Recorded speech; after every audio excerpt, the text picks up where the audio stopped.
Merhaba. Bugün hem çocuklarımız için hem de kendimiz için ev yapımı öksürük şurubu yapacağım. Yapabilirsem tabii. Bir tane turba aldım.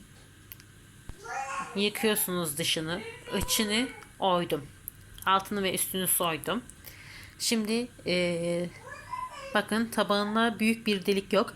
Şimdi oraya kürdanla küçücük bir delik oluşturacağım. Bardağın üstüne bunu koyacağım. Turbumu koyacağım. İçine de bal koyacağım. Balımı koyacağım. O küçücük delikten sabaha kadar o bal süzülecek. Süzülürken tabii turbun suyunu ve içindeki vitaminleri de alacak.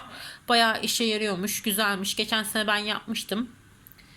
Bayağı iyi olmuştu. Yani öksürüğümüzü kesmişti. Onun için yapacağım. Akşamdan şimdi koyacağım. Yarın sabaha kadar o bal süzülecek. Siz de deneyip çocuklarınız için özellikle yapabilirsiniz. Tabii 2 yaş ve üstü olması lazım ki bal yiyebilsin.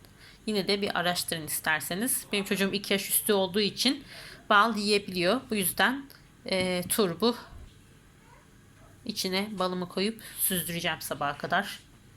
Şifa olsun. Araştırmadan denemeyin lütfen. Görüşmek üzere.